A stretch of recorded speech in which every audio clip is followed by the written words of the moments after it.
მოგესალმებით, ვიწყებთ გადაცემას ძიმე კასთან. დღეს ჩვენი სტუმარია ტელეწამყვანი ზაალ უდუმაშვილი, როგორ ახალ? მადლობთ, კარგად. მადლობთ მოწვევისთვის. მადლობთ, რომ მობრძანდით. პროფესიით ყოფილხართ ზოოინჟინერი. როდისმე თუ გამოგდგომია ეს პროფესია რამეში? არა, სიმართლე რომ გითხრა, ალბათ არა, იმიტომ რომ პირველ კურსზე ვიყავი, როდესაც ტელევიზიაში დავიწყე მუშაობა და მაშინ რომ მივხვდი, რომ სხვაგან ვიყავი უკვე მოხვედრილი. რა ევალე, რა უნდა აკეთოს ზოოინჟინერმა? ახლა ესე ხუმრობით რო აგიხსნა, დიპლომს ასწავლე. მუსიკის გავლენაც რა ხერდა. ეს ხუმრობით თორე ისე ძირითადად ანუ ეს არის ზოოინჟინერია, ანუ ახალი ჯიშების გამოყვანა, შექმნა და ასე შემდეგ. ეს არის ძირითადი დანიშნულება ზოოტექნიკოსს. ჩვენთან რატო არიან ძალიან ცოტა პროფესიონალები საქართველოში? საერთოდ ზოგადად ყველა სფეროში არის ძალიან ცოტა. ხო, ეს ალბათ პრობლემა არის თავად განათლების სისტემაში და იმიტომ არის პროფესიონალების ნაკლებობა.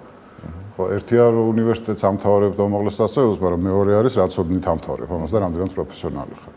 ამიტომ ვთვლი რომ ზოგადად ქვეყანაში ეს დღევანდელი პრობლემა არ არის, ასე იყო წლების განმავლობაში, განსაკუთრებით 90-იანი წლების მერე სერიოზული პრობლემა გაჩნდა განათლების სფეროში და დღეს იმ შედეგს ვიმკით ჩვენ ზუსტად. შენთვის ვინ არის როგორ ვთქვათ, პროფესიონალიზმის განსახიერება, ესე რომ ვთქვათ. პროფესიონალიზმის განსახიერება ალბათ ეს ისეთი რაღაც ბანალურ ფრაზას ვიღებ რა. თავი ადამიანი ვინც ძალიან მაგრა აკეთებს თავის საქმეს. კი, რა თქმა უნდა, რომელიც ძალიან მაგრად აკეთებს საქმეს, უყვარს თავის საქმე, ბევრს შრომობს. ბევრს იცნობ ეგეც. საბედნიეროდ ვიცნობ ხალხს, რომლებიც პროფესიონალები არიან. თუმცა ძალიან ცოტაა ასეთი ჩემს ირგვლივ, მაგრამ არიან. და ახალგაზრდა ჟურნალისტები და წამყვანები რატო არ ჩანან? ეს კითხვა სხვაშორის მე ძალიან ხშირად დამისვია ჩემი თავისთვისაც. აი ის თაობა, რომელიც ახლა ჩვენ მუშაობთ, ეს ის თაობა იყო, რომელმაც რაღაც, ნუ ხმამაღლა არ მინდა ვთქვა, მაგრამ რაღაც ახალი სიტყვა თქვა ქართულ მედიაში და ტელევიზიაში ზოგადად. დღესაც ანუ ეს ჩემი თაობა ვართ, მიმოფანტული ამ ტელევიზიებში და მუშაობთ. ამ ჩვენი თაობის შემდეგ რაღაც უფსკული გაჩნდა, ანუ ახალი თაობა არ წამოგვეწია. რისებრალია? არ ვიცი, სიმართლე ვერ გითხრათ, ჩვენ ალბათ სხვა ჟინი გქონდა. აი იმ ჟინს ვერ ვხედავ დღეს, აი ხომოდიან ჩვენთან პრაქტიკაზეც ძალიან ბევრი მოდის, რომლებიც გადიან და სულ ვეძებთ, რომ ვიღაცა შევარჩიოთ, რომ შემდეგ დავტოვოთ სამუშაოდ, ხო? ყველაზე ნაკლებობას, რასაც მოხედავ, ეს არის აი ეხლა რუსულ სიტყვას ვიხმალ, ჟილკა არ ჩანს, ანუ ჟინი, რომ აკეთო საქმე და ბევრი იშრომო. ამისთვის ჩვენ მაგალითად ეხლა რო თქვა რა ხელფასზე მუშაობდი მე წლების განმავლობაში, ოდესაც მე ტელევიზიაში მუშაობა დავიწყე, ნუ სასაცილოა ალბათ რა, იმიტომ ტრანსპორტზე არ ყოფნიდა, სხვა ის, მაგრამ იყო სიყვარული საქმის, იყო ჟინი, რომ რაღაც ყველაზე უკეთესი ყოფილიყავი და ქონდა ის, რომ რაღაც პროდუქტი დაგედო, რომელიც მაყურებელი მიიღებდა. ამისთვის ღამეებს ვათენებდით და ეს ჩვეულებრივი მოვლენა იყო, ხო? და სამაგიეროდ, ნუ შედეგს დევდით იმ პერიოდებში. დღეს აი ამას ვერ ვხედავ მე ახალ თაობაში, რომელიც მომდის. შენი პოზიცია როგორია 7 ნოემბერთან დაკავშირებით? 7 ნოემბერთან დაკავშირებით. ყველაზე დიდი შეცდომა ხელისუფლების, მე ამას ყოველთვის ვიზახი, იყო ტელეიმეჯის შესვლა. ეს იყო სრულიად გაუგებარი და აუხსნელი ჩემთვის, რატომ მიიღეს მაშინ ეს გადაწყვეტილება, რომელიც შეიძლებოდა გაცილებით უფრო რბილად მომხდარიყო ეს ყველაფერი. თუ ხელისუფლება აპირებდა სამგებლო მდგომარეობის გამოცხადებას, ეს შეიძლებოდა 1 საათით ადრე გამოცხადებული იყო და მაშინ არანაირი შევარდნა არ იქნებოდა საჭირო და ავტომატურად ყველა ტელევიზია გაეთიშებოდა და თუ არ აპირებდა, მაშინ ნებისმიერ შემთხვევაში გაუმართლებელი იყო ის, რაც მოხდა. მე გულისხმობ ტელეიმედის ფაქტს.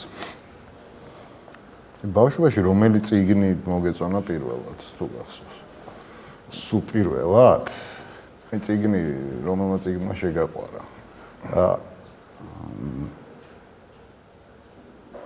კითხვა შემაყვარა თამაში ჭვავის ყანაში. მანამდე ბევრი მქონდა საკითხული, რასაც ვქნა, ლიტერატურა შევიყვარე, უკვე რა შეიძლება დავიკითხე თამაში ჭვავის ყანაში. ვის ბაძავდი მაშინ მაგასაკში? ვინმე ყავდა ისეთი, რომ აი ვისნაირიც გინდოდა ყოფილიყავი? ხო, რა ბავშვობიდან სულ ბაძავდი დათათუთაშხიას. ნუ ეს ჯერ კინოდან ალბათ, ჯერ ეს იშვიათი შემთხვევა იყო, როდესაც საერთოდ ბავშვობაში ხარ ფილმს რო ნახავ, მე წიგნი აღარ გაინტერესებს, იმიტომ რომ ისტორია იცი უკვე, ხო? ეს ის გამონაკლისი შემთხვევა იყო, როდესაც კინო რო ნახე, მეორე დღესვე წიგნი ავიღე ხელში და დავიწყე კითხვა და აი ეს იყო სულ ჩემი მოგწონს მეღვინო თუხუცესის თუთაშყია, ეგეთი წარმოგედგინა? ცით რა, მე ხო გეუბნებით, მე ჯერ ფილმი ვნახე და მერე წავიკითხე და რო ვკითხულობდი, სულ მეღვინო თუხუცესი მედგა თვალწინ, იმდენად მაგარი იყო ამ როლში. მე ვფიქრობ, რომ ეს მეღვინო თუხუცესის ყველაზე საუკეთესო როლი იყო და დღესაც ოთარ მეღვინო თუხუცესის ვისაც არ ვნახე, პირველი ალბათ რაც ამოთვიტვდება, ეს არის დადო თაშყი. მეგობრებს რომ ბევრი ძალიან კარგი როლი ითამაშა მაშინ. 21 საუკუნის ყველაზე კარგი ქართველი ჟურნალისტი ვინ არის, როგორ ვფიქრობ? 21 საუკუნის ყველაზე კარგი ქართველი ჟურნალისტი. საერთოდ ვინ მოგწონს? ჟურნალისტებიდან ახლა ჩვენთან ძალიან ბევრი მომწონს. ეს ერთს ვერ გამოვყოფ, რომ აი ეს არის ყველაზე მაგარი დაუშვათ და არის, ნუ, ასე ვთქვათ, ხუთეული თუნდაც ჟურნალისტების, რომლებიც ძალიან კარგები არიან და ხუთივე რუსთავიდან არა? არა, რა თქმა უნდა. რა თქმა უნდა. აი რომელი ხუთივეს ერთი საწყისი აქვს საბოლოო ჯამში. რომელი ისტორიულ ფიგურასთან აიღებდი ინტერვიუს, ვინც სოციალი აღარ არის.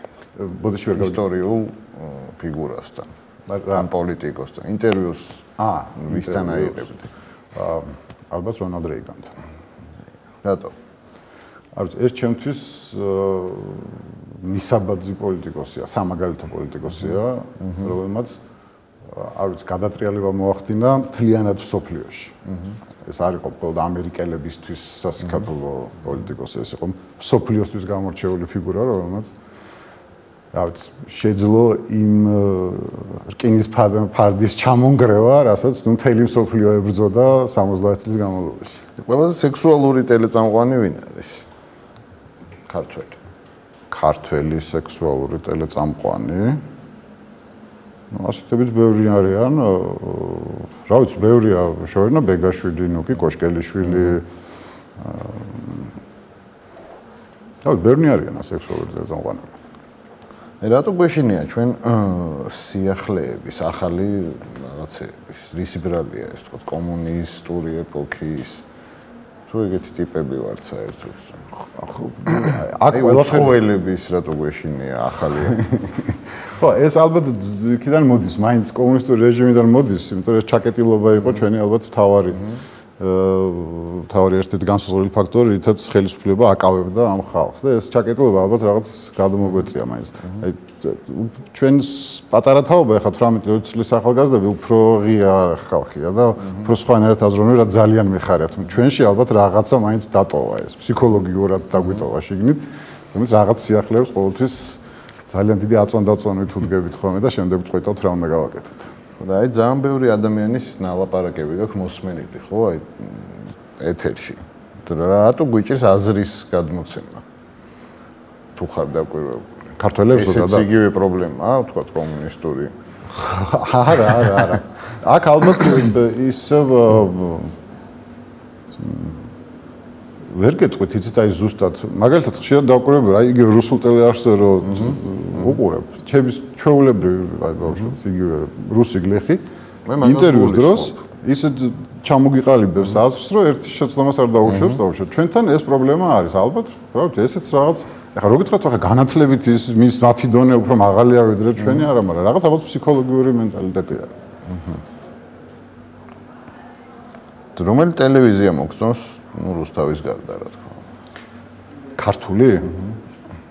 ნუ ეხლა საბედნიეროდ არის ტელევიზიები, რომლებიც კარგად უხდებენ, იგივე ჩვენი ეს თავარი კონკურენტი ვინც არის ეს იმედი, რომელიც წლებია უკვე თავისი სიმაღლე უჭირავს და ასე ვთქვათ. არ დაგი ახლა არ პირფერობად არ ჩავამართლებ, მაგრამ ჯერ ძალიან ახალგაზრდა ტელევიზია ხართ, მაგრამ რაც მოახერხეთ ამ პერიოდის განმავლობაში, საკმაოდ პროფესიონალურად მიდიხართ წინ და ძალიან გულშემატკივრობთ ამ ხალხს. ეს საზოგადოებრივ მაუწყებელს რა ეშვება? საზოგადოებრივ მაუწყებელთან მე ძალიან ისეთ ჩემი სენსიტივური დამოკიდებულება მაქვს, იმიტომ რომ მე იქიდან ამაქვს ფესვები, ანუ იქ დავიწყე მუშაობა და ამიტომ ყოველთვის გულშემატკივრობ ამ ტელევიზიას. თუმცა აი ამ რაღაც მოჯადოებული წრიდან ვერ მოახერხა ამ ტელევიზიამ ვერასოდეს გამოსვლა რა. უნდა არსებობდეს საერთოდ საზოგადოებრივი მაუწყებელი. ალბათ უნდა არსებობდეს, კი რა, უნდა არსებობდეს საზოგადოებრივ საწყისებზე ტელევიზია, თუმცა მე ჩემთვის გაუგებარია აი ეს ომი, ხელშეერთული ომი, რაც საზოგადოებრივი მაუწყებლის გარშემო ეხა მიდის. რატომ მიდის ეს ომი, როგორ ფიქრობ? ნუ საბოლოო ჯამში ომი მიდის კონტროლზე ტელევიზიის. ეს ხო ცხადია რა. ვისაც მეტი ხმა ეყოლება ბორჩი, იმას გარკვეული გავლენა ექნება ტელევიზიაზე საბოლოო ჯამში. ნუ ასეა რა და საბოლოო ჯამში ეს ტელევიზიას დააზარალებს ალბათ ისევ. ტელევიზიამ რაც უფრო სწრაფად მოხდება ამ ბორჯის დაკომპლექტება და უმტკივნეულოდ და ანუ სრულიად ყველა მხარის გათვალისწინებით, მით უფრო მალე შეძლებს ტელევიზია ფეხზე დადგმას. იმიტომ რომ ეხლა მე ვხვდები რომ ამ ბორჯის დაკომპლექტებთან ერთად ფინანსური პრობლემებიც წამოვიდა ტელევიზიაში და ალბათ ესეც იქნება.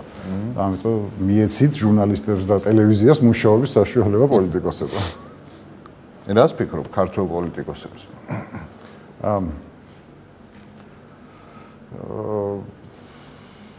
ქართველი პოლიტიკოსები ზუსტად ასახავენ ქართულ საზოგადოებას. და როგორია ქართული საზოგადოება? გაუბალანსებელი, ფეთქებადი, პოლიტიკურად მოუმწიფებელი ხშირ შემთხვევაში, იმიტომ რომ აი შეიძლება რამდენიმე ადამიანი გამოყო, რომელსაც თვლი რომ ეს აი ესეთი უნდა იყოს პოლიტიკოსი, რომელიც შეიძლება ხალხის სახელით ისაუბროს. ვინ არის შენთვის ესეთი პოლიტიკოსი? ასეთი პოლიტიკოსები ახლა ნუ არიან. ახლა თუნდაც დღევანდელი ხელისუფლებიდან მაგალითად დავით უსუფაშვილი, რომელიც არის აბსოლუტურად გაწონასწორებული, დაბალანსებული და ადამიანი, რომელსაც შეუძლია ყოველთვის რაღაც საღი აზრისკენ წაიყვანოს და უშუალოდ რაღაც ყოველგვარი ისეთ კონფლიქტური სიტუაციების და ასე შემდეგ. ასეთები არიან, იყვნენ და ალბათ იმედი მაქვს, რომ ბევრი იქნებიან, იმიტომ რომ ჭირდება პოლიტიკური კულტურის ამაღლება აუცილებელი ქვეყანაში. და შენი სიმპათიები საით იხრება პოლიტიკური სიმპათიები? ჩემი პოლიტიკური სიმპათიები იხრება იმათკენ, ვინც ქვეყანას წაიღოს წინ. ანუ არავიზე მიბმული არ არის. არავიზე მიბმული ნამდვილად არ არის. მარიხუანას თუ ეწევი? არა. დალევა ნარკოტიკებთან ძალიან კაცრი დამოკიდებული ვარ. დალევა გიყვარს? დალევა მეყურს. ეს кейფი და დროსტარება თუ უბრალოდ? ამ ბოლო დროს სიმართლე რომ გითხრათ, დროსტარებას გაურბივარ, თუმცა როცა კარგი ხინი არის, სიამოვნებით кейფობ, თამადობ კიდევაც და ასე შემდეგ. თუმცა ეხლა ამ ბოლო დროს ვერ იდები ამ ძალიან ხალხმრავალ თავყრებულებს. რისაკიც უკვე ესეთია რომ რისი კეთება გიყვარს კიდე? გარდა, აი როგორ ისვენებ? ვისვენებ ეს არ ვიცი, ეს ძალიან უცხო ხილია ჩემთვის სიმართლე რა გითხრა. როცა ახერხებ. ანუ როცა ახერხებ რა ისევ და ისევ რა, ანუ თუ დავждები და ცოტას მოუწრუპავთ სადმე და ეს არის რა საუბარი ახლობლებთან, მეგობრებთან, ბავშვებთან ურთიერთობა და ასე შემდეგ. ყველაზე ცუდი ფილმი რომელია, რაც გინახავს? ცუდი ფილმი. ასეც ვერ ვიხსენებ. ხა ბევრ ფილმზე მქონია ალბათ ის რომ ნეტა არ მინახა და რაში დავკარგე დრო, მაგრამ ესე კონკრეტულად ვერ ვიხსენებ. შენი აზრით მღვდლების რამდენ პროცენტს აქვს საკითხული სახარება? სახარება შეიძლება წაკითხული უმრავლესობას აქვს. წაკითხული არა, აი უფრო გაგებული. გაგებული ხო? შინაარსი. ხო, წაკითხული შინაარსი.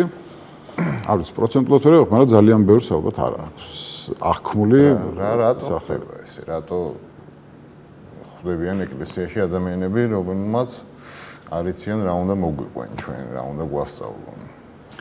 სად არის ეს პრობლემის სათავე? პრობლემის სათავე ალბათ ისევ ეკლესიაშია, იმიტომ რომ იქაც რაღაც სელექცია უნდა ხდებოდეს, ხო, რის მიხედვით შეუძლია ადამიანს ატაროს გლისკაბა და უშუალოდ იქადაგოს წირვის შემდეგ. აქაც ალბათ კაცრი სელექცია უნდა იყოს და უფრო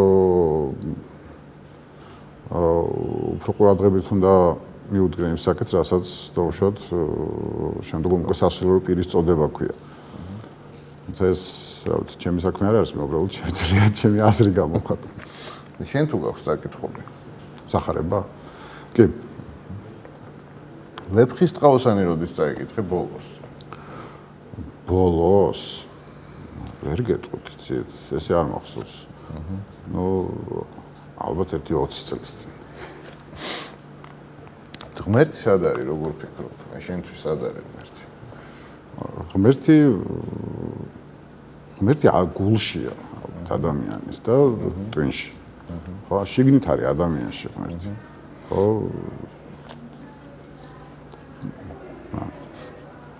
ყველაზე სასაცილო რა მოხდარა კურიერში? კურიერის სრულელობისას.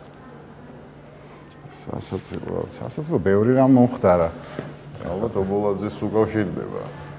ხო, არა მარტო ობოლაძე, ობოლაძე უბრალოდ ის არის, რა ქვია, ობოლაძე რომ შემოდის, ხო წარმოიდგინეთ, მე და დიანას უკვე ჩამთავრებული გვაქვს მთელი კურიერი და ბოლოსკენ გავდივართ. ობოლაძე იწყებს იმ დროს და ჩვენთვის დასვენების პერიოდი იწყება, იმის სამუშაო და მიდის ხოლმე ერთმანეთში კინკლავობა ძირითადად ამაზე რა. ხო, და ამიტომ არის ხოლმე რომ ობოლაძის შემოსვლა ყოველთვის თან თვითონ ხა კარგი იუმორი ზრდობა აქვს ძალიან და არ გვაკლებს ხოლმე სიხალისეს. რამე არ გახსენდება ესე განსაკუთრებით სასაცილო? არა, ეხა ესეთი უცბად არ მომდის თვაში. შენი საყვარელი მუსიკოსი ვინ არის? ჩემი საყვარელი მუსიკოსი. მე ძალიან მიყვარს ჯგუფი Wind and Fire, რომელსაც ბავშვობიდან ვუსმენ ასეთ. დღემდე მაგ მუსიკით მოვდივარ. ქართველები და ვინ მოგწონს? ქართველები ალბათ ბევრი მომწონს, თუმცა რო გითხრა რომ ქართულ მუსიკას უსმენ, მოგატყუა. შენთვის რა არის ამოუხსნელი გამოცანა უფრო სწორედ, რაც გაინტერესებს და ვერ გაიგე ჯერჯერობით ვერაფრით.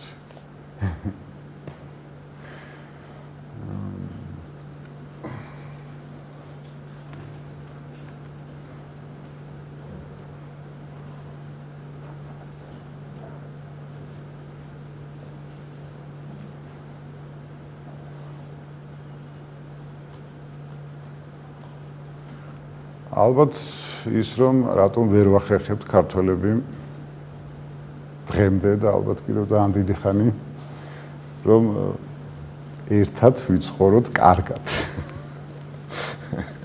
და არ ვჭამოთ ერთმანეთი 24 საათი. აი ეს არის ჩემთვის ამოუხსნელი ამბავი. რასად როდისში თამაშობ ხო? რა გინდა რომ მოხდეს სად და როდის?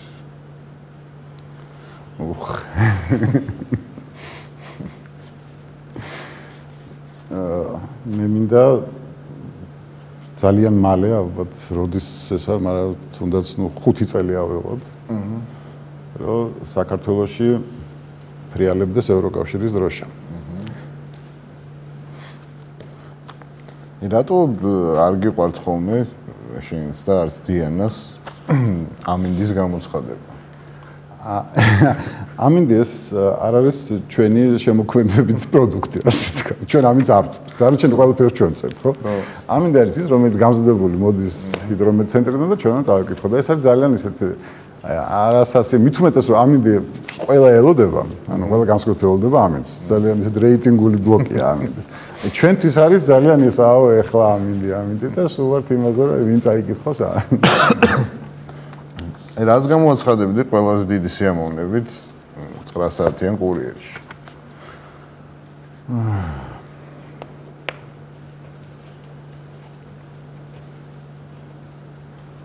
არ ვიცი, მე ოღონდ კარგი ამბავი იყოს რა, მე დიდი სიამოვნებით გამოაცხადე.